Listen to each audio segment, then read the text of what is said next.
factual, vocês viram, né? Lá em São Paulo, acidente com o VLS, acidente da TAM. Eu brinquei ainda há pouco na fuga do Putin, porque a gente passou foi a maior fuga de presos até hoje na história do país, e nós estávamos, mais de 300 presos fugiram, e o delegado foi quem abriu a porta no final, né? Verdade. Da cadeia, e nós passamos uma semana sem dormir. E teve um cara que na busca desenfreada para prender os presos, né, tal, teve um cara que foi preso 10 vezes. Era um cara de rua, né? Verdade. Quando ele estava, aí quando os prendia, soltava, eu verificava que não era ele. Aí quando prenderam uma vez, ele disse: de novo. Foi tenso, mas tem muita história. Então ele vai conversar um pouco com a gente da carreira dele. Nós fizemos e eu queria muito que vocês participassem. Aí você faz uns 30 minutos de fala. Tranquilo. E aí as pessoas tiver pergunta, acho que é bom fazer uma espécie de ping-pong, entrevista, qualquer coisa desse tipo. Isso, Mas quer dizer, da alegria de estar com você, né, e de poder compartilhar dessa amizade e dessa parceria com os alunos que estão aqui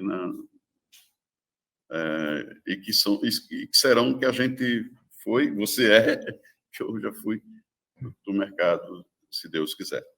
Então, Alessandro, Obrigado, saúde e paz. Mais uma vez, vocês, muito obrigado. Saúde e muita paz. E você tem a fala, Alessandro. Eu vou só fechar a câmera para facilitar. Tranquilo.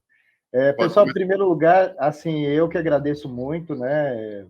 Sem chavão, é realmente uma honra, né? Eu acho que quando a gente está num nível profissional e alguém do porte de Sidoval, que já foi meu chefe, é um veterano, professor, profissional de TV, um jornalista mesmo, raiz, convida a gente para ser a pessoa que vai falar diante de uma classe de novos jornalistas. Eu acho que já é um reconhecimento que a gente tem, né? O fato de ter esse convite, por isso que eu faço com o maior prazer e espero realmente transmitir para esse pessoal e, assim, principalmente saber que o jornalismo está vivo, que tem pessoas aí querendo ser jornalistas, sabe? E vão encontrar um mercado muito diferente do que eu encontrei.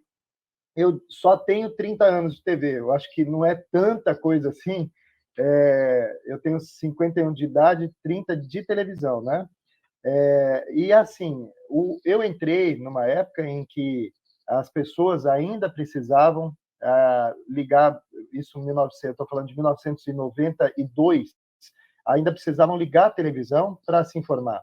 Se você quiser saber, né, o que estava acontecendo, o que tinha acontecido de mais importante no dia, você não tinha ainda computador pessoal. É incrível, né? A gente fala isso, parece que é uma coisa de velhinho contando, mas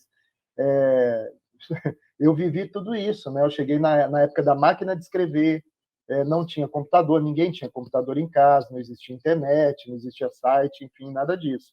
Então, a gente tinha uma importância enorme como jornalistas de televisão. E é o que eu digo, o que está acontecendo com o jornalismo está acompanhando o que acontece com a humanidade. A humanidade levou 5.000 anos da descoberta da roda até o primeiro veículo automotor, até o primeiro carro. E depois levou só 50 anos até o foguete. Ou seja, uma mesma geração pôde ver o surgimento do carro e o homem indo para o espaço. E no jornalismo isso está acontecendo a galope. Como eu disse, eu entrei em 92 na máquina de escrever, sem computador. Muitas coisas a gente tinha que pesquisar até em biblioteca, algumas pautas, alguns assuntos a gente tinha que ir para a biblioteca para se embasar desse assunto para depois fazer uma reportagem. Eu trabalhava com 5 pessoas na equipe, numa Veraneio, né, que é um carro que poucos aí conhecem, né? E era o motorista, um só para dirigir, outro só para fazer áudio, outro só para fazer luz, o cinegrafista e eu. Hoje sou só eu e o cinegrafista, porque eles foram absorvendo essas funções, né? O auxiliar, o cara que fazia a luz, passou a fazer o áudio e a dirigir. Aí depois o cinegrafista passou a fazer luz, áudio e dirigir. E eu mandei até uma imagem para o Sidoval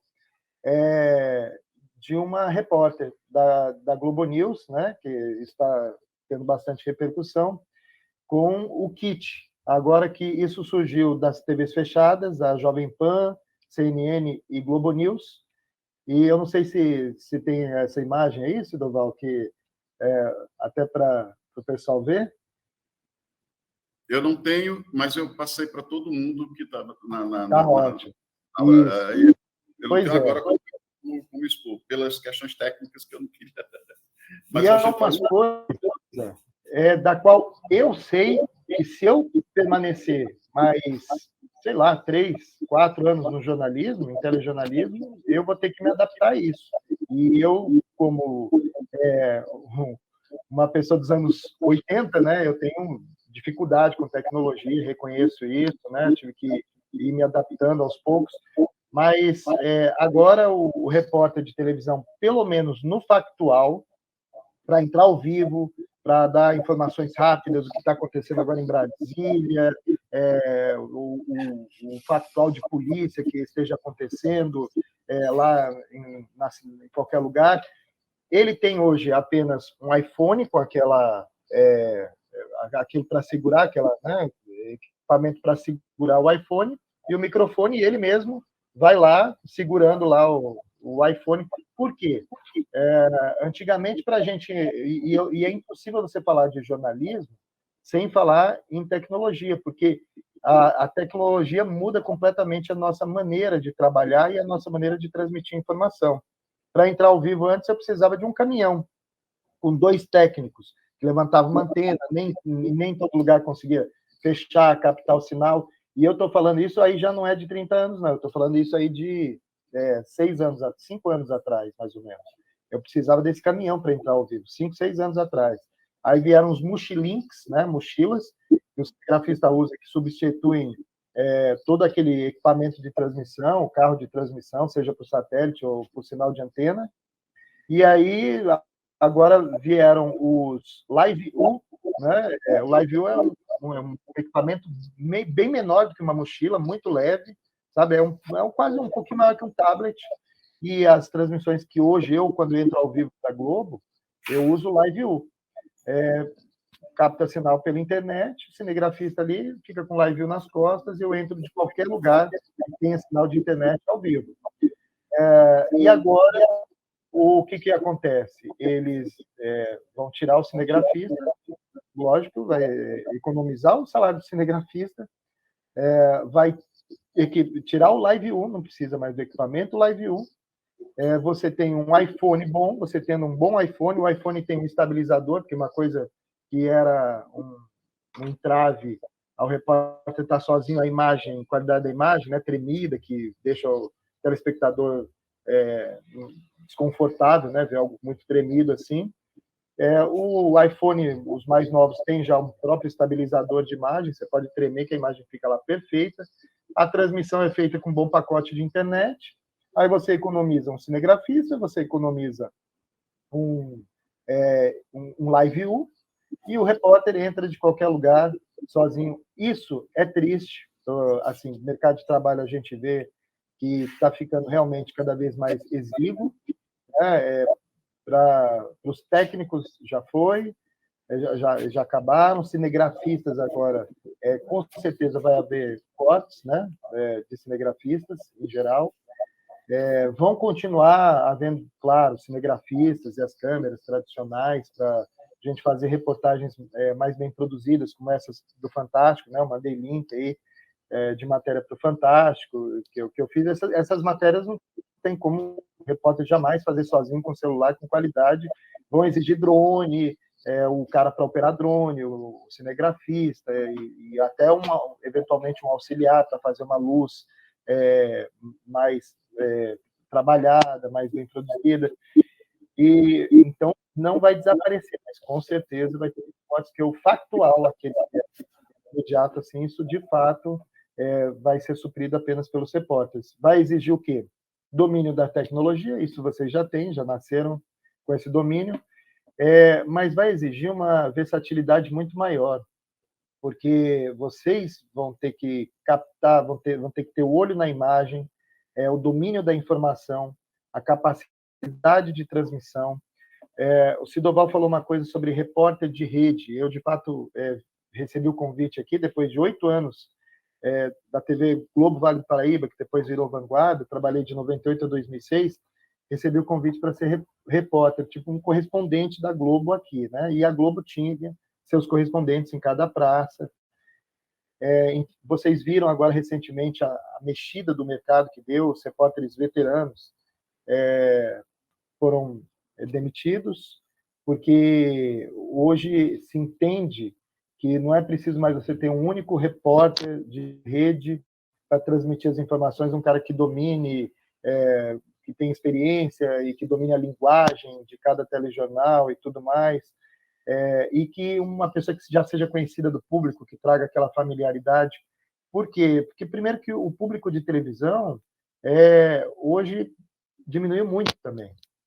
Como eu disse, né, volta aquele meu início, em 92 você tinha que ligar o Jornal Nacional 8 da noite para saber o que tinha acontecido no mundo.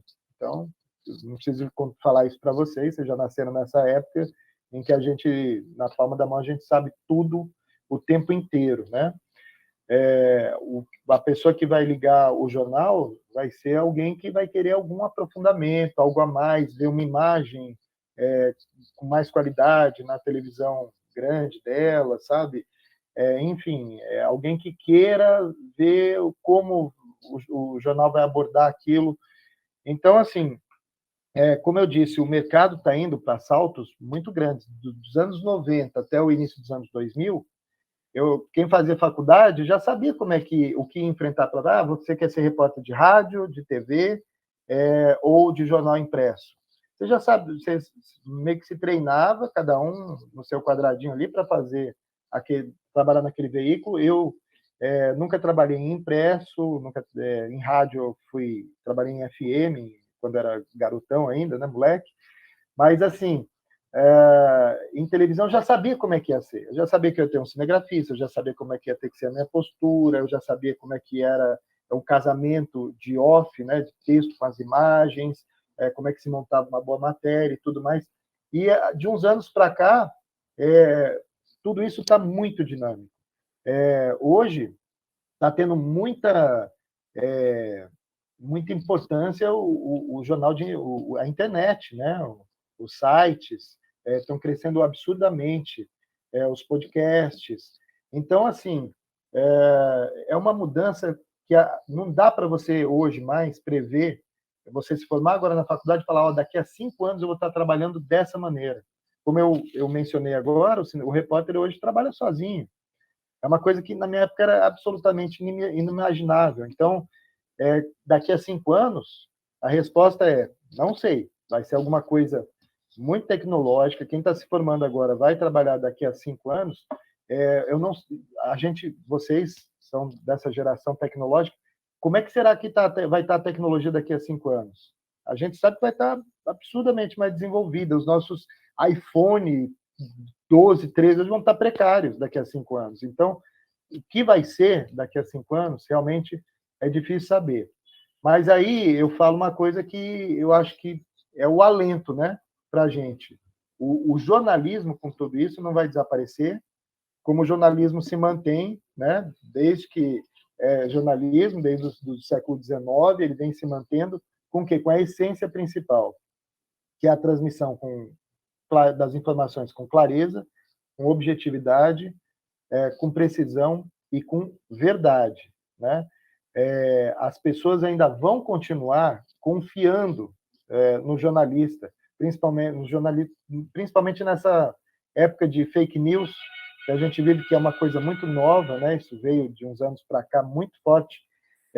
Então, eu acredito que as pessoas ainda vão preferir ligar na TV, no canal aberto ou fechado de notícias, ou num site de G1, para ela ter aquela credibilidade na notícia.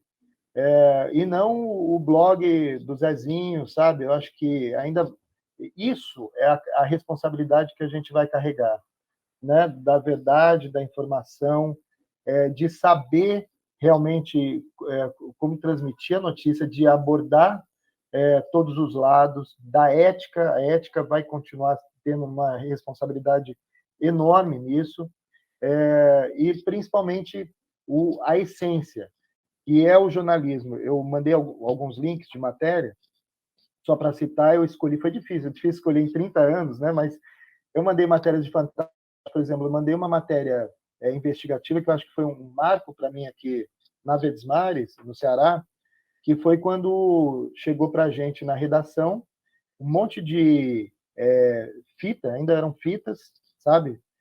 Com gravações de um ginecologista estuprando as mulheres no consultório, e mulheres muito simples que nem percebiam o que ele estava fazendo, sabe? Era uma coisa grotesca, horrível. Isso chegou, depois a gente foi saber, esse ginecologista era um prefeito de uma cidade, e ele atuava também como médico do interior, e ele se prevalecia dessa credibilidade que ele tinha como médico da cidade do interior, o único ginecologista da cidade, e também se prevalecia da simplicidade das mulheres, as deixava ali de costas e fazia as coisas que ele fazia, absurdas, como se fossem procedimentos ginecológicos. Chegou através de um vereador de oposição. Esse prefeito, por incrível que pareça, ele foi se livrar desse material, porque ele gravava, ele tinha compulsão sórdida de gravar isso, e num dado momento, parece que alguém chegou e falou, olha, toma cuidado, vão pegar você com essas gravações. Ele entregou para um carroceiro e falou, ó, vai lá, mano, joga isso aí fora e queima isso aí. Aí esse carroceiro jogou num terreno. Esse material era um HD, né? Também tinha fitas e tinha um HD. E o HD, esse carroceiro foi... E as fitas, ele inventou de vender isso aí para um cara, achou que podia ganhar um dinheirinho com aquilo, e foi cair em cidade do interior, né, cidade pequena, num cara que conhecia um vereador de oposição. Quando o cara assistiu o vídeo, falou, cara, olha aí, ó, o prefeito estuprando mulheres dentro do consultório dele. Aí, enfim, esse vereador, obviamente, ele mandou isso aí para a gente, ele pensou no canal com maior repercussão, que pudesse ter a maior repercussão, pensou logo na Globo, né? Então, é isso que a gente tem, esse é o nosso papel, a importância disso. Quando isso nos chegou, a gente procurou checar de todas as maneiras se aquilo era uma verdade, checamos a pessoa que estava mandando, a pessoa que tinha gravado, tinha se gravado cometendo estupros, né? E aí nós vimos que realmente esse homem já tinha um histórico ali, como político corrupto, um cara que era o chefão da cidade, que mandava na cidade há muitos anos, uma oligarquia lá de décadas. E aí a gente foi atrás das vítimas. A gente foi uma matéria muito difícil, de muita investigação mesmo. Eu tive a ajuda dos produtores de São Paulo, e aí a gente, só identificando aquelas mulheres nos vídeos, a gente procurou fazer amizade com pessoas da cidade, e ele atendia em duas, era Cruz e Uruburetama, 2 cidades do interior. A gente foi para essas 2 cidades, antes dessa matéria ao ar, a gente ficou 1 mês trabalhando nela. Tivemos que congelamos só a parte em que a pessoa aparecia sem mostrar o ato que ele praticava, né? Fomos com pessoas da cidade que as pessoas conhecem, todo mundo na cidade. Sabe quem que é essa fulana? Ah, essa aí é a Mariazinha, que é filha do seu João. E onde ela mora? Ela mora em tal lugar. Aí fomos lá, dona Mariazinha, a senhora se consultou com o doutor? Já me consultei. E como é que foi? Ah, foi tão estranha essa consulta, me senti mal, não sei, me senti envergonhada, eu saí de lá meio mal. E a senhora não fez nada em relação, não contou para mim? Não contei porque eu não sei como é que é, e o homem também é poderoso, médico e tal. A gente foi fechando, né? O quebra-cabeça, vendo que aquilo lá realmente era verdade, que aquilo acontecia. E a gente descobriu mais de 20 vítimas desse médico.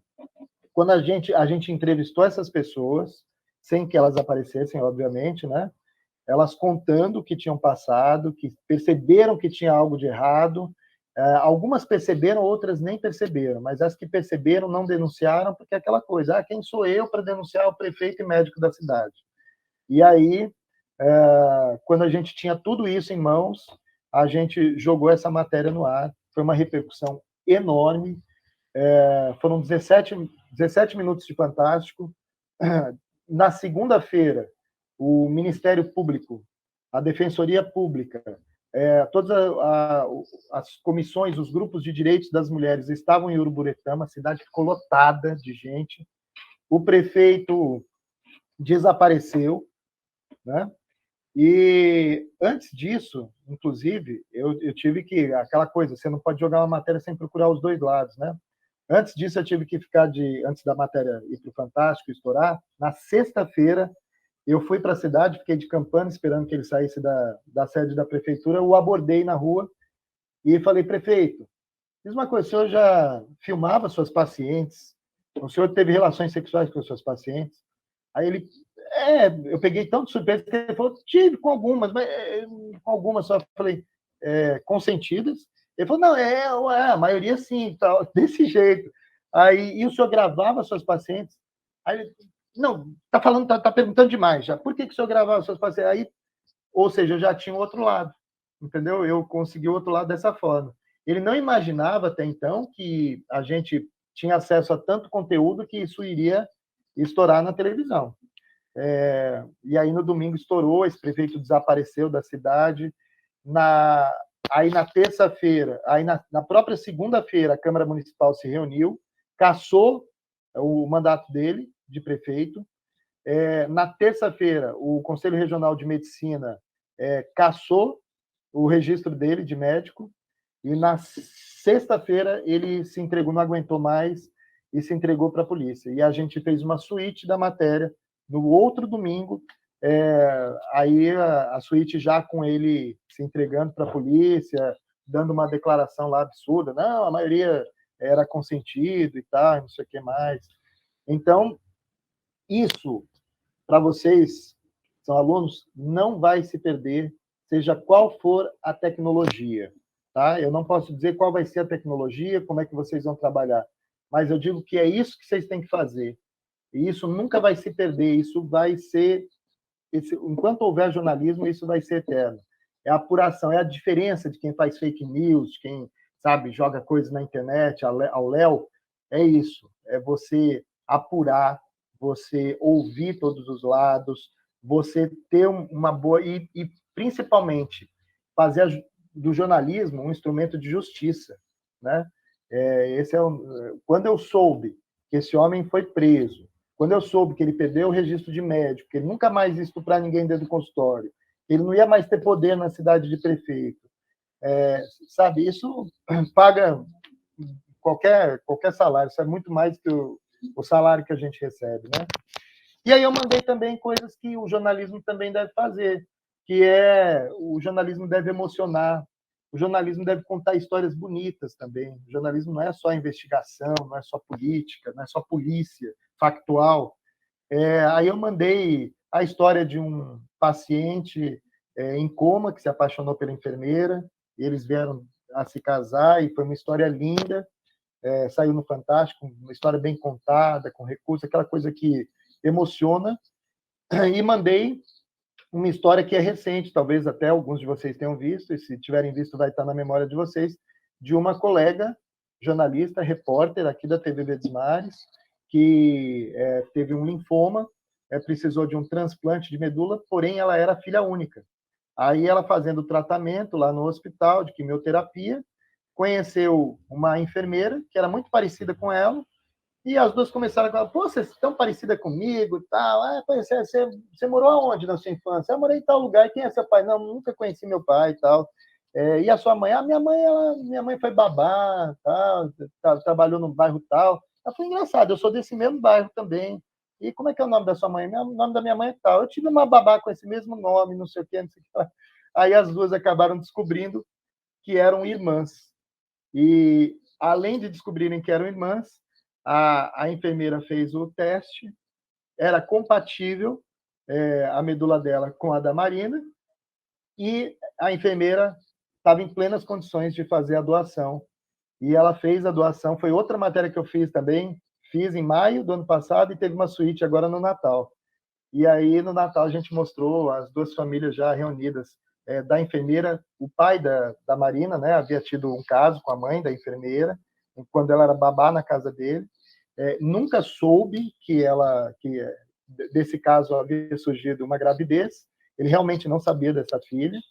E, enfim, é uma história, eu acho que o jornalismo é isso também. O jornalismo encanta com histórias reais, né? E é isso, pessoal. Eu acho que uma breve apresentação.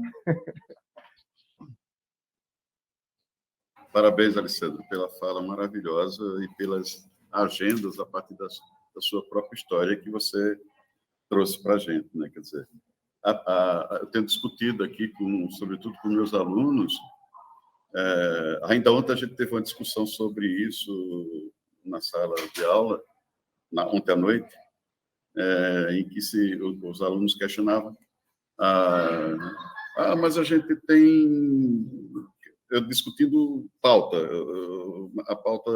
a minha disciplina é Comunicação e Desenvolvimento Regional.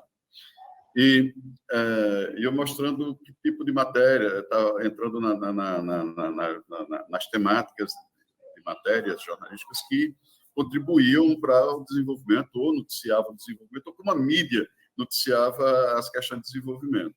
E eu comecei a mostrar as ausências, porque o jornalista mostra o que pode, o professor diz o que vê, né? Faz a crítica das presenças e das ausências.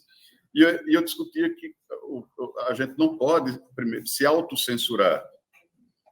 A censura é da empresa, mas não sua. Antes de mais nada, é claro que nós já passamos por situações difíceis da nossa relação com a empresa, da nossa relação. Mas nós não deixamos de fazer. Não se deixou de fazer. E isso foi muito interessante, porque na cabeça da formação é assim, não, porque tem a política editorial, tem isso, tem aquilo outro.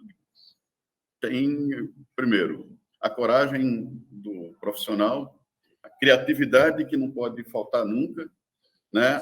Você levantou a ética que nos comove, o sentimento de solidariedade, de pertencimento a causas tipo as que você tratou, a questão da justiça que não pode falhar, entendendo que a televisão não julga nem condena. Não é tarefa nossa julgar nem condenar, né? A tarefa do jornalista é proporcionar um entendimento do fato para que a sociedade e as instituições tomem, né, conhecimento. A nossa contribuição é permitir que a sociedade tome conhecimento de um lado e de outro, que as instituições atuem Tomem providência no que lhe compete. Então, essa é uma questão. E gostei muito das agendas que você trouxe, e que a gente tem discutido isso aqui muito fortemente em outros fóruns, e a gente discutiu quando estava conversando sobre isso. Quer dizer, a tecnologia mudou numa velocidade enorme, você começou tratando disso. Então, é a tecnologia mudando o jornalista e mudando o jornalismo, né? O formato de fazer. Não só o formato, mas também intervindo no conteúdo, né? Mais imagens, mais som, menos texto, ou mais texto, enfim, quer dizer, mas ela interferindo no processo. Vamos ser substituídos? É a grande discussão que está no momento. O GPT-4, né? GPT-4, inteligência artificial, hologramas, bot. Vamos ser substituídos? Até vamos, em alguns aspectos. Por exemplo, naquele de levantar informação, essa coisa, mas naquele da criatividade, dos sentimentos, da emoção, da compreensão de justiça, da ética, isso nós não vamos... Exatamente. O jornalismo não vai ser substituído. E, por fim, quer dizer, há uma questão que a gente não pode perder de vista. Eu ontem e no outro momento, discuti. Quer dizer, jornalismo daqui, jornalismo e desenvolvimento, jornalismo científico, jornalismo não sei o quê, jornalismo humanitário, jornalismo de soluções. Para mim, essas denominações hoje perderam todas as... Perderam sentidos, porque elas foram criadas e sugeridas no momento em que algumas dessas questões precisavam ser evidenciadas. E a gente acabou...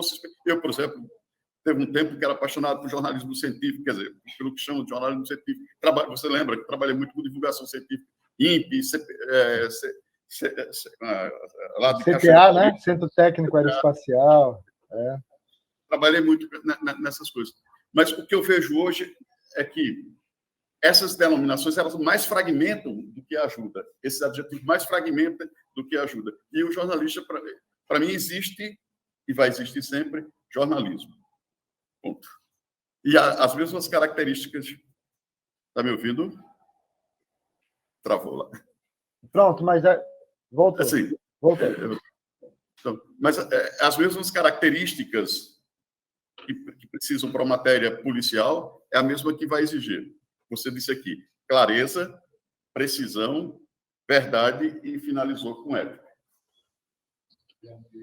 E objetividade, essas coisas. Então, eu fiz esses comentários não para dizer que nós temos proximidade, não sei o que, não é isso, mas eu fiz esses comentários do ponto de vista do professor. Agora eu quero chamar, nós temos na sala também o nosso mestre aqui, professor de telejornalismo, Rômulo Azevedo, chegou um pouquinho depois. Quero agradecer, foi mestre de todos nós aqui, trabalhamos juntos, aprendemos a fazer televisão com ele, e ele está aqui, continua firme na coisa. Queria chamar você aqui, Rômulo. Ele está com a barba de Deus. Muito prazer, professor. Prazer. Tudo bem. Valeu. E aí eu quero chamar quem vem fazer a primeira pergunta. Posso fazer? Pode. Faço não. Não. A gente vai fazer isso. Fazer o esforço para todo mundo sentar aqui, para o Alessandro poder acompanhar. Né? Diz o nome, Alessandro. Como a gente não tem como virar aqui, eu vou sair. Aí eles vão dizer o nome e você... Vamos esperar umas 4 perguntas e aí você responde assim, de modo geral, tá certo? Tranquilo. Você viveu um dia como catador, né? E a gente percebeu, eu assistindo, percebi como essas pessoas vivem marginalizadas, né? Então, eu queria saber como foi essa experiência para você viver um dia como catador de lixo e tudo mais, certo? Obrigada. Okay. Só mais uma agora, tá, Sandra? Você responde esse bloco. Tá ok.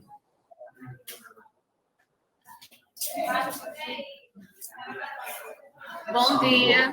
Bom dia. Eu me chamo Raquel. Eu pude perceber que você lida com assuntos bastante delicados nas reportagens. Como, por exemplo, você estava quando houve o acidente do Grupo Mamonas Assassinas, né, na época de muito sucesso. E eu queria saber como foi noticiar isso e como lidar com o emocional nessas horas. É isso, obrigada. Beleza. Pronto, camarada, agora você pode responder. Fica à vontade. A gente vai ter mais 2 blocos ainda, tá? E você dá uma síntese aí. Ótimo. Tranquilo. Primeiro, dar os parabéns, viu, Sidoval, que gostei muito das perguntas da turma, assim, quando a gente vê a diversidade, né, de perguntas, a gente vê que vocês já estão aí no principal do jornalismo, que é essa, né, capacidade de questionar, de perguntar e a curiosidade. Vamos lá, falar primeiro do Gabriel aqui, os riscos, né, do jornalismo investigativo, até onde a gente pode ir. Assim, eu realmente o jornalismo tem esse risco. Um capanga daquele prefeito, ele podia ter mandado me matar, ou feito alguma coisa comigo, não teria... A matéria iria ao ar do mesmo jeito, lógico, mas não teria uma suíte, outra pessoa ia ter que entrar e tal, ou apenas por mera vingança. O Eduardo Faustini, que é o repórter, aquele repórter secreto do Fantástico, né? Acho que o maior hoje, depois do Tim Lopes, né? O maior repórter investigativo da Globo é o Eduardo Faustini. Ele andava com seguranças. A Globo provia ele de seguranças. com 2 seguranças. Uma vez eu estava no Rio lá e ele estava andando comigo na rua, ele falou assim: Alessandro, não fica, não estranha não, tem 2 caras andando direto na nossa cola, eles são meus seguranças aqui, só para você ficar tranquilo e tal. Então, fazia isso até na casa dele, nas viagens que ele fazia com a família e a segurança, enfim, a Globo fazia isso por ele. Infelizmente, nem todo mundo tem uma estrutura financeira da Globo, e a gente vê muitas mortes, né, de jornalistas, de blogueiros, principalmente cidade pequena, aquele cara que é aquele radialista, ou aquele blogueiro que é a única voz de oposição para demonstrar os absurdos que aquela oligarquia comete e tal, e às vezes ele só mandar um pistoleiro na porta lá e resolve o assunto, né? Então, tem esse risco mesmo inerente ao jornalismo. Graças a Deus, eu nunca sofri ainda nenhum tipo de retaliação, nunca sofri ameaça, não chegou a acontecer comigo. A empresa, da Verdes Mares, não pode das Verdes Mares, se eu fosse precisar, eles colocariam segurança para mim. Tem o respaldo do jurídico da TV para fazer esse tipo de matéria, essas matérias de denúncia. Tem um jurídico que me respalda. Eu já sofri um processo de uma escola que a mãe conseguiu as imagens da escola mostrando que as crianças eram agredidas por professores, eram maltratadas por professores, era uma escola particular, e as criancinhas lá do berçário, eram do maternal, aliás, do jardim, eram maltratadas. A gente fez essa matéria do Fantástico, veio um processo do dono da escola contra mim, né, dizendo que aquelas imagens jamais poderiam ter vazado, porque faziam parte de um inquérito policial, mas, enfim, chegaram até nós e o jurídico me deu respaldo. De fato, as imagens faziam parte de um inquérito policial, que até então era entre a mãe e a escola.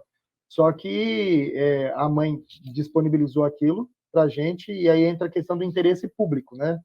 Então, sempre que o interesse público prevalece, aí o jurídico nos dá apoio, nos dá essa retaguarda, né? Respondendo agora, qual o mais difícil, São Paulo e Ceará, né? Qual o local mais difícil de fazer reportagem? Eu trabalhei em épocas diferentes. Aí o Sidoval é minha testemunha, né?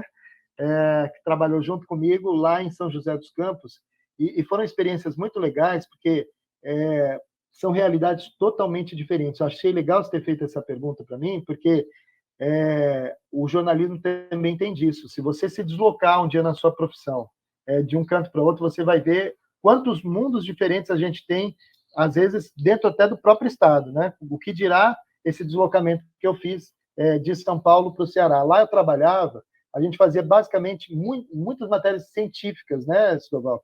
Era o Centro Técnico Aeroespacial, era o INPE, a gente tinha as principais multinacionais na época, tem, aliás, né, na beira da rodovia Dutra, de São Paulo.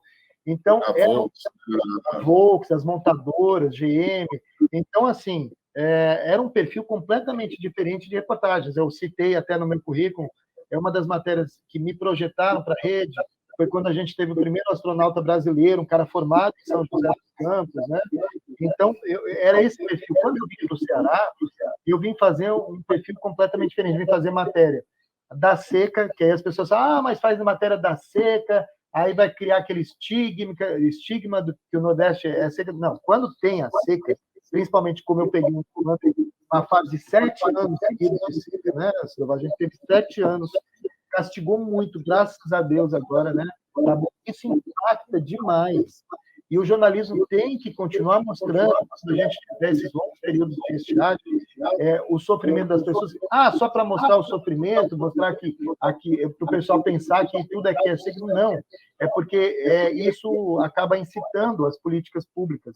Nesse sofrimento, a gente mostra a falta de como as soluções existem e não são aplicadas, né? A corrupção que, às vezes, sei lá, operação carro-pipa, que pode ser usada pelas pessoas que acaba enchendo o bolso de determinadas pessoas, enfim, tem tantas abordagens que você faz na seca, né? Então, eu vim fazer isso, que era uma realidade que eu já não conhecia. Eu não conhecia o Nordeste, não conhecia a Caatinga, aí a gente vim mostrar também aqui o turismo, né? Faço muitas matérias, eu estou de folga no jornal hoje, sei se vocês se lembram desse quadro que tinha toda sexta-feira no Jornal Hoje, que era o quadro Tô de Folga, e a gente mostrava esses lugares paradisíacos que a gente só tem aqui realmente no Nordeste, algo que tem que ser mostrado também. O jornalismo é para isso, para mostrar coisas bonitas, coisas positivas também, mostrar o potencial das pessoas. Vocês sabem que aqui no Nordeste a gente tem as melhores mentes.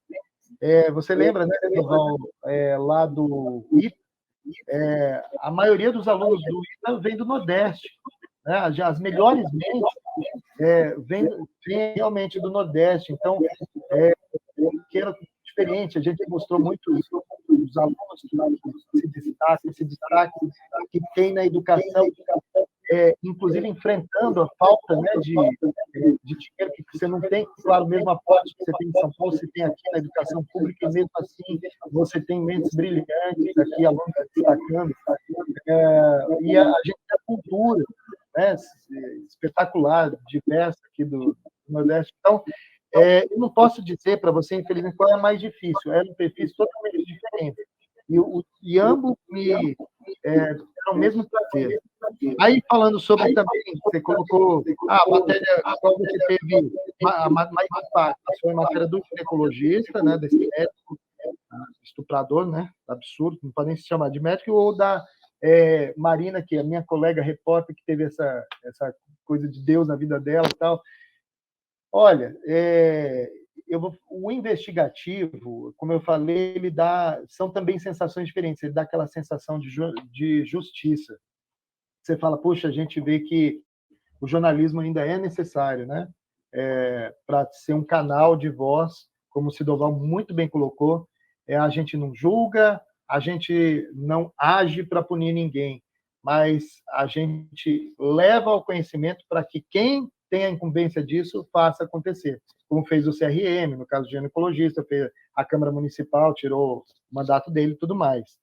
E o da Marina é aquela coisa que você dá esperança para as pessoas. Uma matéria dessa, indo ao ar, imagina quantas pessoas, eu fiquei imaginando quantas pessoas com câncer assistiram minha matéria no Fantástico e, a partir dali, passaram a ter um outro sentimento, passaram a ter mais ânimo, mais esperança. Então, são coisas também, são sentimentos que se completam. Aí a Michelle falou do Dia do Catador, né, de viver essa experiência de Dia do Catador. É uma coisa também que o jornalismo faz, que é o jornalismo de infiltração, o pessoal usa lá no Fantástico, que é você se infiltrar naquilo. Isso serve para um jornalismo investigativo, e aí vem aquela questão do risco, você se infiltrar num grupo, por exemplo, o Tim Lopes, né, morreu fazendo esse jornalismo de infiltração, indo num baile funk, que tinha denúncia de que eles exploravam menores de idade, além do tráfico que corria solto. Ele entrou lá, sabe? Foi lá e, infelizmente, não saiu vivo. Aí o Faustino já fez muito isso, ele se vestiu de morador de rua e dormiu na rua junto com moradores de rua para ver como é que era, sabe? Então, esse é um lado também do jornalismo muito legal, que não vai acabar, e é um lado que dá muito, muito prazer. A experiência de catador, a gente vê, né, a todo momento, aquele pessoal passando com carroça, a gente não tem ideia, vocês não têm ideia do que é passar 2 horas com uma carroça dessa embaixo de sol. Esses caras são heróis, e eles são extremamente úteis para o meio ambiente, para a sociedade, né? São conscientizadores, porque eles são recicladores. Então, assim, foi muito prazeroso também esse meu dia de catador. E a Raquel apontou também a questão emocional, né, de acidentes. Realmente é difícil. Eu já cobri, assim, eu falei de Mamonas, do avião da TAM e tal, mas em menor proporção, corriqueiramente a gente tem isso. A gente tem um incêndio numa casa, morre uma pessoa, mas de repente você chega tão rápido lá, perto do bombeiro, que você vê aquele corpo carbonizado. Então, de fato, sabe, o que mais impacta não é, assim, acho que não é nem um acidente, é você ver sofrimento humano causado pela falta de dinheiro, miséria. Como eu falei para vocês, eu andei muito nesse sertão e eu vi muita gente naqueles 7 anos de seca passando uma necessidade absurda. O sentimento que tem é o sentimento de impotência. Você sair de lá, eu mostrei a situação daquela pessoa, né? que é o nosso papel, mas você sai de lá sem poder fazer nada por ela. Quer dizer, eu posso tirar R$100 do bolso, dar para ela, mas tudo bem, vou dar um suprimentozinho lá para alguns dias para ela, mas é o máximo que eu posso fazer como repórter, jornalista, né? Então, tem realmente sentimentos, a gente tem que ter essa capacidade também. Forte isso, depoimentos tocam a gente. Então, a gente vai fazer agora a segunda rodada também de 4 perguntas, e essa rodada vai ser aberta pelo professor Rômulo Azevedo, nosso mestre, tanto como professor como como jornalista, foi tudo que você pode imaginar. Em televisão, aqui na Paraíba, documentarista, produtor, entrevistador, repórter, editor, enfim, de televisão foi o cara aqui, e a gente tem muito respeito por ele, e trabalhamos juntos. Foi meu professor e, ao mesmo tempo, fomos colegas de trabalho na TV Paraíba aqui. Então, Romulo, a palavra é sua para lembrar do programa. Olha eu aqui de novo, senhor Alessandro. Olá, professor. Eu sou professor aqui na universidade há 44 anos. Trabalhei em televisão durante 25 anos. Tempo em emissoras afiliadas à Globo e, no final, uma emissora afiliada à Rede Cultura. Veja bem, Alessandro, teve aqui nos anos 80, na década de 1980, do século passado, houve um caso de grande repercussão aqui na Paraíba. Um empresário chamado Paulo Brandão Cavalcante, que era dono do jornal Correio da Paraíba, era um jornal impresso que tinha, eles tinham também emissoras de rádio, naquele tempo ainda não tinham TV, hoje eles têm, mas naquele tempo eles não tinham. Então ele começou a fazer umas denúncias contra o governador Wilson Braga, já falecido, governador aqui do estado. E eram denúncias graves sobre um superfaturamento na compra de caçambas para uso nos serviços normais do Estado. Então, essas reportagens foram se aprofundando até que chegou um momento e Paulo Brandão foi assassinado. Ia saindo do trabalho, fizeram uma emboscada e ele foi metralhado, né? Não sei, mais de 50 tiros deram nele e assim por diante. Então, esse caso foi um escândalo aqui no Estado. Primeiro porque a metralhadora que foi usada para matar esse cara pertencia ao gabinete militar do governo do Estado. Então, a coisa foi esquentando e tal. Só que aqui na Paraíba, esse tema era tabu. Eu me lembro que a própria TV Paraíba e TV Cabo Branco, onde eu trabalhava, esse assunto não era tocado. O único jornal que falava muito sobre o assunto, todo dia trazia uma matéria de capa, era o Correio da Paraíba, porque eles tinham interesse, né? Porque o empresário era dono da coisa. Então, eu me lembro que uma vez o Caco Barcelos esteve aqui na Paraíba para fazer uma matéria para o Fantástico sobre esse caso. E a gente vibrou, porque finalmente o fato ia ser falado por uma instância superior, maior, e assim por diante. Aí eu tive a oportunidade de conversar com o Caco, quando ele esteve aqui. Aí eu disse, olha, Caco, esse tema é tabu aqui na Paraíba. É um tema difícil e tal. Ele disse, olha, Rômulo, mas aqui é TV Globo, não é Paraíba. E tal. A gente fez a matéria. Aí eu me lembro que a semana inteira, na chamada do Fantástico, aquela chamada que é feita durante a semana, o assunto era chamado. Quando chegou no domingo, a matéria não foi exibida. Aí eu quero saber o seguinte, quem é que proíbe a matéria lá do Fantástico, na Globo? Quem é que faz isso? Porque o repórter veio, produziu, entrou na chamada do Fantástico, quando foi no domingo, misteriosamente, a matéria não foi exibida, ficou por isso mesmo, entendeu? E eu me lembro que Caco me ligou de São Paulo dizendo o seguinte, olha, rapaz, você tinha razão, realmente, misteriosamente a matéria foi descartada do Fantástico. Aí eu pergunto, quem é que faz essa censura na Globo? Eu vou te falar uma coisa, até é bom porque o Gabriel, acho que também me fez essa pergunta e eu acabei não respondendo, estou vendo aqui, né? Até que ponto a gente pode ir, né? Eu acredito, não posso dizer realmente sobre esse caso, né? Porque eu não tinha informação nenhuma sobre isso. Provavelmente, eu acho que se entrou na chamada do Fantástico, pelo que eu conheço, que eu trabalho com o pessoal, principalmente se foi na chamada, se o Caco veio e tudo mais, isso não foi alguma censura lá de dentro. Isso provavelmente foi jurídico, né? Provavelmente, que realmente eu não sei, mas provavelmente foi alguma liminar jurídica que impediu a exibição. Isso acontece com muita frequência no Fantástico. A gente sofre esse tipo de censura jurídica.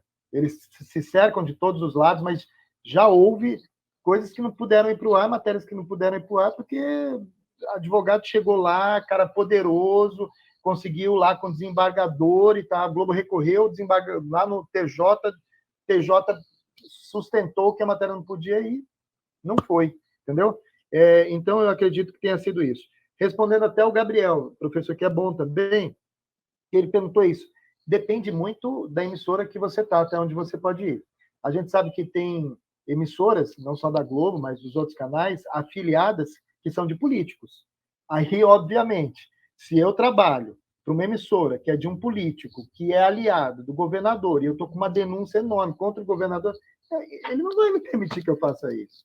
E aí a gente é empregado. E, infelizmente, eu posso até passar essa denúncia para outro que possa fazer. Entendeu? Se eu for um blogueiro, tá, eu tenho essa liberdade. Infelizmente, isso, felizmente, para mim, especificamente, aqui a TV Verdes Mares é de um conglomerado empresarial, não tem políticos, né? Não tem nenhuma relação política de nenhuma instância. Aqui não, a empresa não é de políticos, né? O que a gente sabe que, infelizmente, acontece até no Nordeste, né? Empresas que são de políticos conhecidos. Então, é isso. Até onde pode ir? Depende de quem é o seu chefe, né?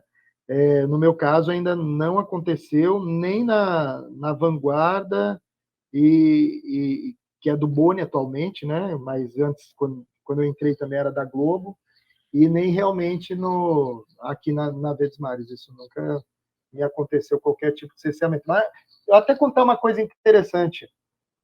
Uma vez eu tive que cobrir uma matéria pela Bandeirantes, uma matéria do Maluf recebendo diploma de cidadão paulistano na Câmara Municipal. Isso, como jornalista, me deixou muito frustrado, porque o Maluf já estava por aqui de escândalo, de corrupção, e só que a família dele é muito amiga, né, da família proprietária, né, da Bandeirantes e tal, são da mesma ascendência, libanês e tudo mais, e aí ele...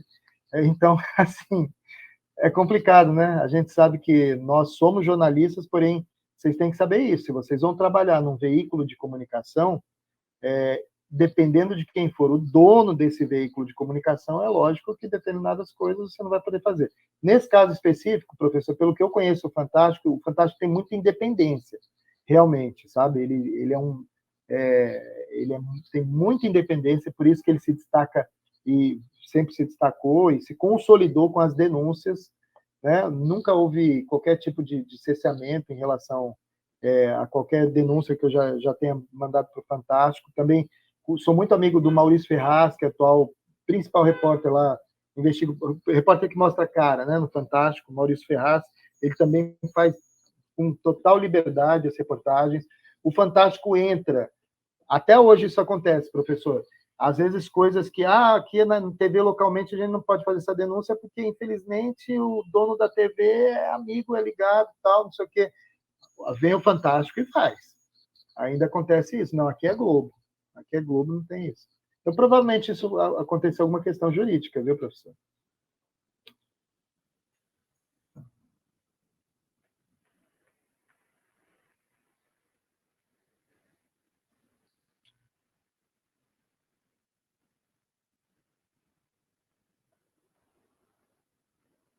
Eu acho que eu perdi...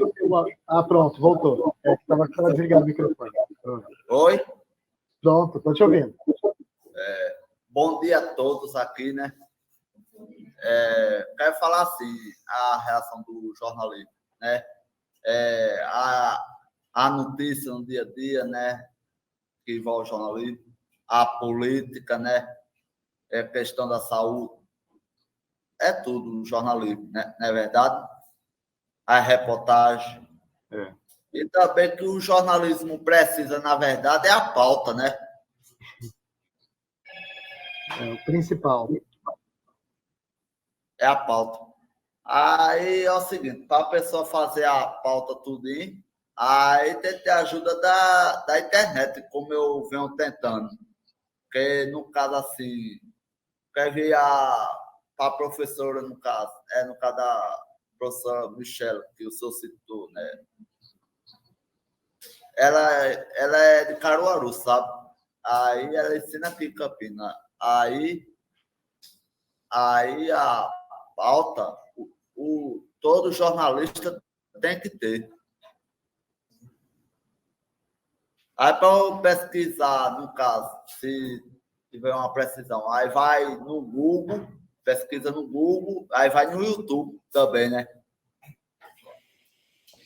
Sempre é bom ter mais de uma fonte de pesquisa. A gente tem a produção realmente que faz as pautas, a produção é essencial. O Google claro, primeiro que todo mundo vai quando quer pesquisar qualquer assunto, mas sempre é importante não ficar restrito ao Google, né? E nem a Wikipédia, né? Tem que diversificar, procurar, dependendo do assunto, né? Tem que procurar mais reportagens que já tenham sido feitas a respeito daquele assunto, daquela pessoa, alguma coisa assim. Hoje, rede social é uma fonte enorme de pesquisa para a gente quando se trata de pessoas, né, que estão na pauta. Então, isso é muito importante. E eu sou da época, como eu falei, que antigamente você tinha que, até dependendo do assunto, um assunto médico, um assunto técnico, você tinha que ir para a biblioteca pesquisar, folhear o livro, né? Mas hoje se torna mais fácil do que antigamente. Com certeza, mas não se restringir só ao Google, sabe? Pesquisar... E o mais que facilita hoje, como é que o povo tem mais acesso à internet. A internet, ela divulga tudo, no caso. Porque, assim, a internet, tudo que você botar, você é de bom de ruim, Deus a livre assim, né? Eu sou evangélico, sirva a Deus. Aí, no caso, se a pessoa divulga uma notícia falsa, que é fake news, foi no caso que aconteceu na minha cidade essa semana, mandar para mim. Só que eu não fiquei calado, divulguei mesmo, porque não pode ficar assim no caso. Foi no caso de umas escolas, lá onde eu moro, a escola do estado, que é a Bíblia e a Rita, e as duas particulares, e mais de duas do município. Aí a conferência ela tem tempo para cada pergunta. Você já fez a sua sobre a pauta, aí agora tem uma fila para as outras pessoas. Tá certo. Então, se despede aí do jornalista e senta lá para ver a próxima pessoa. Apoio, vou dar chave. Oi. Obrigado. Valeu. Obrigado pela tua pergunta. É importante isso na pesquisa, da pauta. Tá. Obrigado. Próximo que estava acho que se inscreveram antes, tinha alguém ali atrás antes. Hein? Então, venha você, aí você e você. Vai ser, se alguém, só mais uma pessoa. Pronto, então, a gente vai fazer 4 perguntas agora e a última. E aí são as últimas rodadas, tá certo? Beleza. Bom dia, Alessandro. Bom dia. Sou Matheus Farias, aluno daqui do 3º período de jornalismo. Você citou aí várias matérias investigativas, né? E uma delas foi o vazamento da prova do Enem, né? Você fez essa cobertura. Eu queria saber como é que foi, assim, os bastidores, quanto tempo durou, né, essa investigação, porque até hoje esse caso é bem repercutido, bem lembrado, né? A gente sabe que o Enem tem um sigilo muito grande e eu queria saber também se você...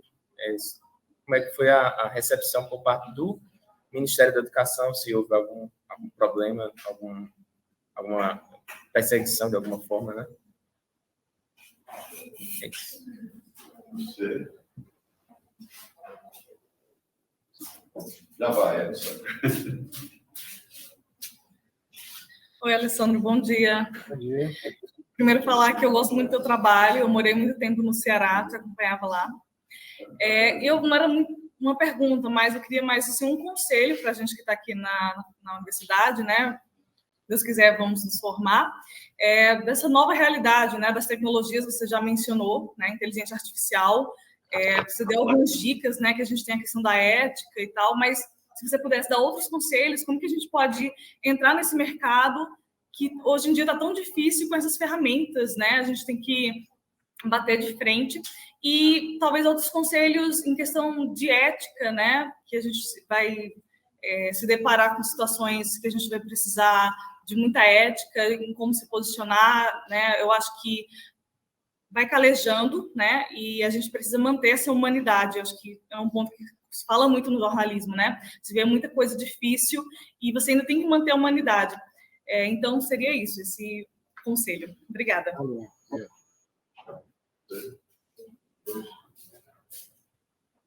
Mais alguém? Só mais uma pessoa. Bom dia, Alessandro. Eu gostaria de saber, você como paulista, qual foi o seu interesse em fazer o jornalismo investigativo aqui no Nordeste? Porque a gente costuma ver as pessoas do Nordeste indo para São Paulo, para Rio de Janeiro, esses lugares. Eu queria entender como foi, quais os seus interesses aqui no Nordeste. Qual é o seu nome? E meu nome é Sabrina, desculpa. Só tem algo agora, tá?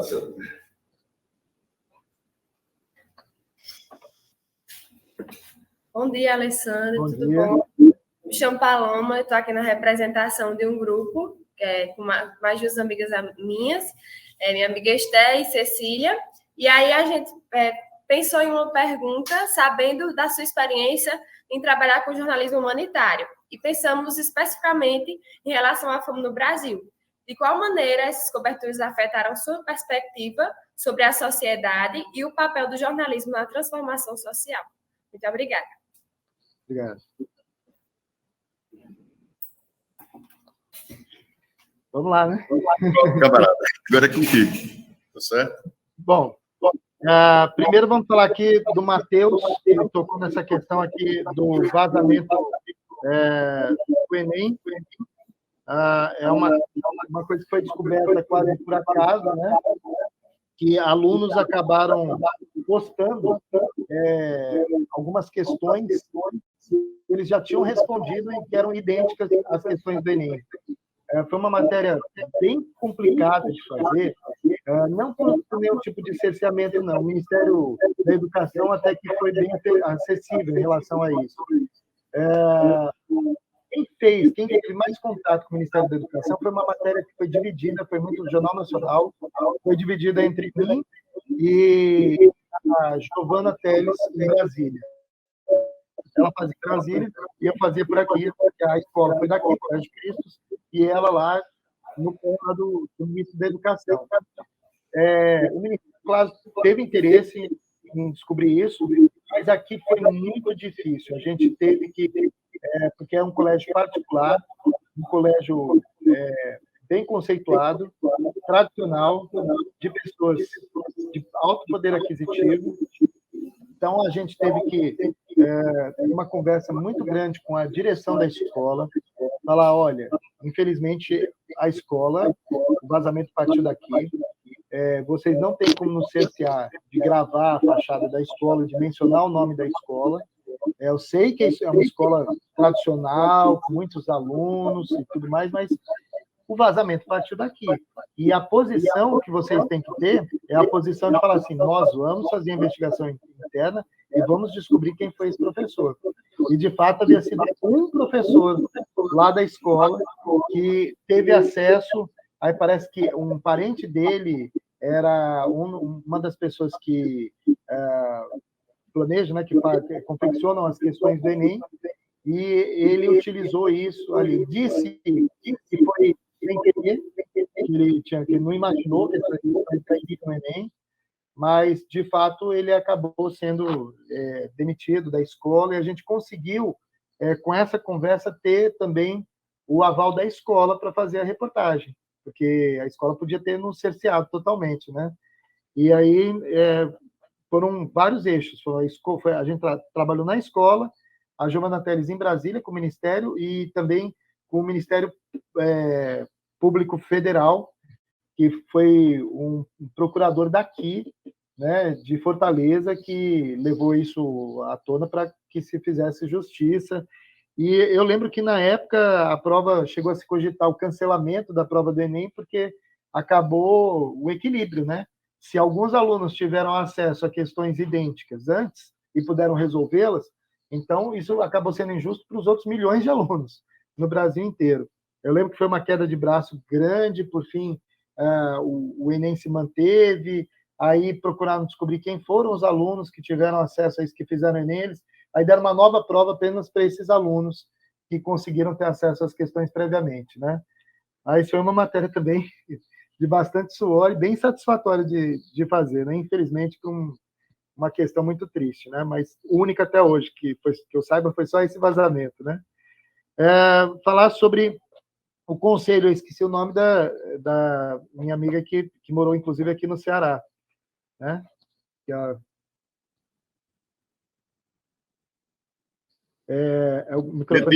Letícia. Tá. Então, aí ela falou sobre essa questão da ética, tecnologia, conselhos para entrar no mercado. Entrar no mercado de jornalismo nunca foi fácil, né? Desde a minha época, porque você tem, infelizmente, poucos veículos de comunicação, né?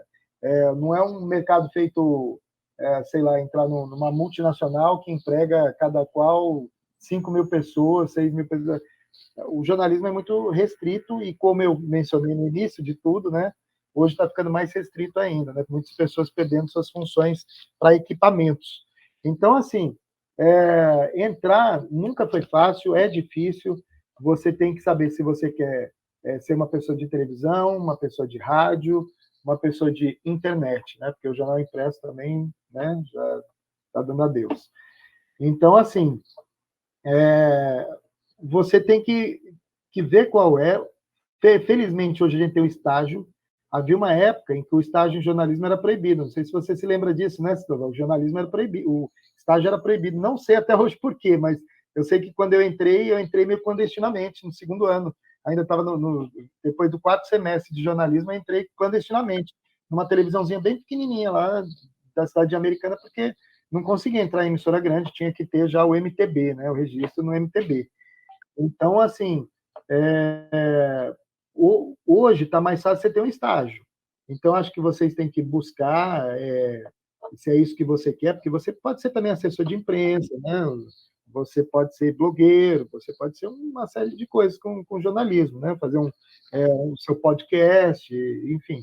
Mas, se você quer trabalhar num veículo de comunicação já bem estruturado, tem os estágios para fazer. E quanto que a questão ética, né? Você falou muito da questão de manter a humanidade, como se posicionar, assim. Eu acho que hoje, felizmente, a gente teve muito avanço na questão humanitária, né? Hoje a gente tem o politicamente correto, né? A gente tem um acesso maior à diversidade.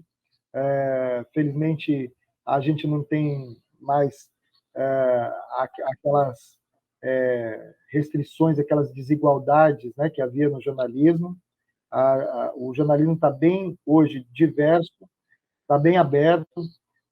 Em televisão, hoje, o jornalista que dá... Foi o lado positivo de não ser só aquele repórter de rede que dá a matéria, que dá a notícia em âmbito nacional. O lado positivo é que o repórter que estiver no local, tiver talento, competência e conseguir transmitir aquilo lá, ele vai entrar no Jornal Nacional, vai entrar no Jornal Hoje, vai entrar no Fantástico, entendeu? Mas sempre a gente tem que ter essa noção de justiça. Eu acho que você, se um dia fizer uma entrevista de emprego e perguntarem o que você pretende, né, com jornalismo, você fala, olha, pretendo, obviamente, informar as pessoas com verdade e, se possível, conseguir fazer do jornalismo também um instrumento de justiça. Então é isso, e busque, procure saber onde está tendo estágio. A Verdes Mares é um grupo, ela tem rádio, ela tem uma TV local, ela é afiliada da TV Globo, e ela tem o G1, também é dela, e tem o Diário do Nordeste, que era um jornal impresso, e hoje é um site, né, de notícias. Então, ele é um jornal online. Então, você tem um hall, só aqui no Ceará, no Grupo Verdes Mares, você já tem um hall grande aí de possibilidades, né, de entrar para esse nosso mercado. Aí a Sabrina perguntou como paulista, né, o que me interessou aqui de ser um repórter, né, jornalista investigativo aqui. Na verdade, Sabrina, eu recebi um convite. Eu entrei aqui totalmente assim, por acaso mesmo. Eu fiz um concurso, começando minha carreira lá de 98, né? De Novos Talentos, que era o Amaury Soares, né? Na época que promoveu esse concurso em São Paulo. Alguns de nós fomos para a TV Vale do Paraíba, eu, Bruno Kaufmann, né? Algumas outras pessoas, lembra disso? Fomos designados para a TV Globo Vale do Paraíba, e lá eu fiquei por 8 anos, consegui, como está aí no currículo, projeção com as reportagens e tudo, me tornei repórter de rede, e aí precisou de repórter de rede aqui no Ceará, porque o César Menezes, que era o repórter que cobriu o Ceará, havia coberto o Ceará nos últimos 3 anos, tinha se transferido para São Paulo. E aí a Globo me escolheu, a direção lá falou, olha, o Alessandro Torres está se destacando lá no Vale do Paraíba, vamos, né, fazer a proposta para ele ir para o Ceará. No começo até fiquei assustado, né, até falei, não, me deixa no meu cantinho, a gente tem, né, aquela tendência ao comodismo, né, a ficar onde está, e eu até cheguei a falar, não, me deixa onde está, bem quietinho aqui, eu não conheço, não por nada, mas porque eu não conhecia. Você chegar num lugar que você não conhece, né? Fosse Rio, fosse São Paulo, Brasília, qualquer lugar, eu falei, não, me deixa aqui onde eu estou. E aí, na época, lembra do Bodão, né? Que o apelido dele era Bodão, era o diretor de afiliadas da Globo. Na época, ele falou, Alessandro, você está fazendo uma besteira se você recusar. É uma das melhores praças do Nordeste, um estado maravilhoso também, tudo mais. Vá para lá de olho fechado. E eu vim. Então, e aí surgiram essas pautas que, né? Infelizmente me deram esse prazer, mas foi isso. Não foi pensado. Eu vim aqui por acaso e não me arrependo de ter que estou há 17 anos aqui e amo o Nordeste, amo. Eu queria conhecer mais o Nordeste, né? Eu pensei conhecer aí a Paraíba, né? Surgiu o convite aí do Sidoval. Aí a Paloma, por fim, né? Ela falou essa questão da perspectiva, jornalismo humanitário, né? Qual a perspectiva do jornalismo? Eu acho que isso é um pouco do que eu falei, né? O jornalismo, felizmente, mesmo com a tecnologia, ele não vai desaparecer. A ética, ao contrário, vai continuar prevalecendo, porque ela se torna mais importante nessa época de fake news em cada um. Se eu quiser inventar uma notícia hoje com a inteligência artificial, vocês viram o que aconteceu aí, né, com o Papa, com o Trump, botaram fotos do Trump preso, do Papa lá de casaco e tal, não sei o quê. Então, eu planto uma notícia, a hora que eu quiser, se eu dominar essa tecnologia aqui, eu invento e planto. Então, mais que nunca, o jornalista formado, ele vai ter essa missão e essa função de levar realmente a informação com credibilidade. E a questão humanitária, né? O que a gente falou, o jornalismo é justiça, o jornalismo hoje ele é diverso, o jornalismo hoje ele não tem barreiras para qualquer tipo de raça, de religião, de nada, nenhum tipo de barreira, felizmente. Hoje o jornalismo está bem diverso, acho que vocês têm visto isso aí, né, no vídeo, e é para esse mundo que vocês estão entrando. E eu digo, muita gente quando fala, né, às vezes para um jornalista veterano, falando que quer ser jornalista, fala, meu Deus, coitado, vai ganhar mal, não sei o quê. De fato, você não vai ganhar o que um engenheiro ganha em início de carreira, o que um profissional de TI ganha em início de carreira. Tem que saber disso também. Vai ser difícil entrar no mercado, vai. Não vai entrar ganhando bem, não. Porém, é uma profissão que, se você tiver talento, competência, e seu perfil foi para isso mesmo, então, busque isso, sabe? E você vai estar no lugar certo. Te garanto que vai ter muitas recompensas na sua carreira. Uma salva de palmas. O microfone está fechado.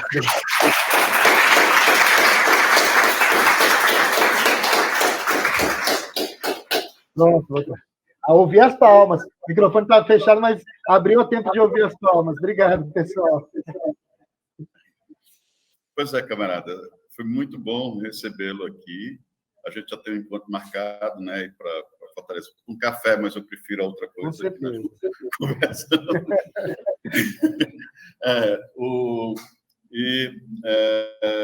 A gente fica muito feliz. E eu queria dizer que esse momento foi proporcionado porque vários colegas professores contribuíram para que a gente estivesse aqui. Um deles foi o nosso mestre Romo, né, que passou a turma de jornalismo, de telejornalismo, trouxe os alunos aqui para a nossa sala. E é o nosso decano, deles que não vai se aposentar. Já tem cara de Deus, assim, né? E o nosso querido Roberto Faustino, professor Faustino, companheiro de todas as lutas, desde que eu cheguei aqui, desde o primeiro dia que eu saí, que eu entrei na universidade, Faustino e Romo, nós estamos juntos desde 2007, aqui na universidade. Eu voltei de São Paulo em 2007. Você já tinha saído? Não, ainda não. Você estava ainda. Sim, eu saí em 2006. Em 2006 eu vim para o Ceará. Porque você estava um ano aqui. E nisso eu quero agradecer. E você falou o nome de uma pessoa ainda há pouco que me tocou profundamente, tanto pelo profissional que ele foi, Bruno Kaufmann, né? Foi nosso apresentador, aquela vozona maravilhosa. E um repórter fantástico de esporte, um dos primeiros narradores. Quer dizer, não foi o primeiro porque Kleber Machado tinha passado antes de nós.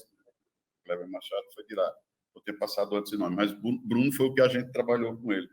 E num acidente, nessas mudanças, Bruno foi vítima dessas mudanças tecnológicas do telejornalismo. Ele é mais novo do que nós, era mais novo do que nós. Tanto como de Alessandro, eu imagino. Ou da mesma idade de Alessandro. É mais novo. Mais novo.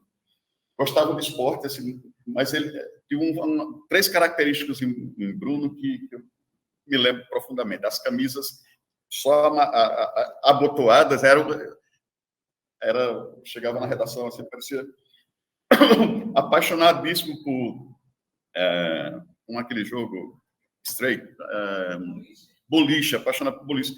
Jogava boliche toda quinta-feira no shopping.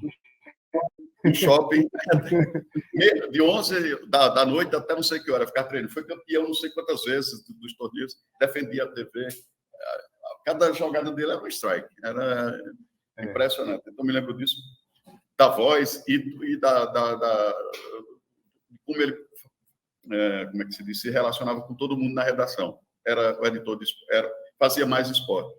Mas, como eu disse, ele foi vítima dessas mudanças. Logo que reduziram as equipes de televisão, logo depois, e ele foi fazer uma cobertura de um jogo era ele e o cinegrafista. Isso. No interior de São Paulo, eu não me lembro se era Ribeirão, acho que era o Botafogo. Barretos. Foi fazer uma cobertura e eram dois. Eles só eram duas pessoas, o cinegrafista e ele. E na volta, ou não sei se foi na ida, enfim, na volta, eu acho, imagino. Na volta. Já tarde da noite, muito tarde da noite, na estrada e tal. Não sei como foi, se dormiu, se não dormiu. Enfim, eu não lembro muito da história. Foi um acidente gravíssimo e ele morreu. Faleceu. Exatamente. Foi revezar com o cinegrafista, porque... Foi revezar com o cinegrafista no volante, né? Do carro. Logo depois, fazia pouco tempo que tinha acontecido a mudança de 3 para 2. Foi. Já tinha acontecido a mudança de 5 para 3, né? E era de 3 para 2. Então, ele foi vítima desse... O cara cansado depois de narrar o jogo e tal, não sei das quantas. E voltando. Mas a gente faz uma lembrança querida dele, porque, de fato, foi uma pessoa que marcou profundamente as nossas vidas. E obrigado por ter lembrado dele. Então, Alessandro, foi muito bom. Quero agradecer a vocês, alunos, por estarem aqui, os professores, que eu já falei, ao grande Apolo, que está permitida a gravação disso, está lá do outro lado, na outra sala, permitido a gravação, vai ficar disponível para a universidade e para os alunos, para outros alunos que não puderam estar aqui com a gente. Eu vou querer um link depois, viu? Para você assistir, né? Então, lógico. E você está sempre convidado a vir aqui. Nós vamos receber com muito carinho. E aproveito para vir no São João, vem fazer uma matéria aqui no São João. Isso. que é um São João bem diferente. E, enfim, suas lições, desde que eu fiz uma listinha de palavras-chave da sua fala, eu quero deixar aqui para as pessoas, quer dizer, para que fique registrado para os nossos alunos, para os nossos colegas professores. Primeira questão é coragem. Tu não pode desistir e deixar de fazer as coisas por medo. Segunda questão é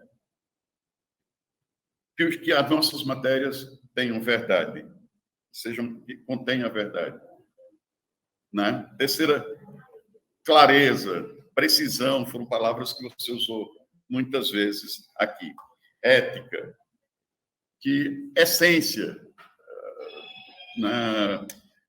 humanitária, foi até um processo, até uma questão civilizatória, né? Quer dizer, essa dimensão humana nós precisamos recuperar no jornalismo que, aos poucos, foi se secularizando de forma tal que perdeu um pouco.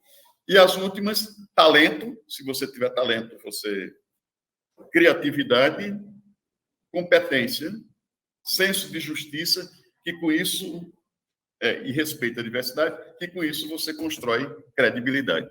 Isso foi um pouco o que você, quer dizer, uma síntese de algumas palavras, uma síntese de palavras-chave que você deixou para nós. Então, 1 minuto aí para suas considerações. Brincadeira. O relógio está contando. Lembre daquele tempo que a gente cronometrava as coisas? Lembro. A gente está acostumado com isso. Mas, assim, primeiro abrir elogiando essa turma, realmente. Gostei muito do nível das perguntas, demonstra realmente que vocês estão no nível muito alto mesmo. As perguntas que vocês fizeram, a maneira, inclusive, como formularam e tudo mais. E, assim, desejo realmente tudo de bom para vocês. Não desistam do jornalismo. Eu, em alguns momentos, já quis desistir por questão financeira, sabe? Principalmente, né? Acho que todo jornalista passa por isso. É porque eu falei, ninguém vai entrar rico no jornalismo, pode até sair, não sei, mas entrar rico no jornalismo ninguém vai entrar, mas vai ter ninguém vai entrar com facilidade, mas vai ter uma profissão que vai dar muito prazer, realmente, e é um orgulho ainda. Eu tenho orgulho de dizer, sou jornalista. Eu quero que vocês tenham.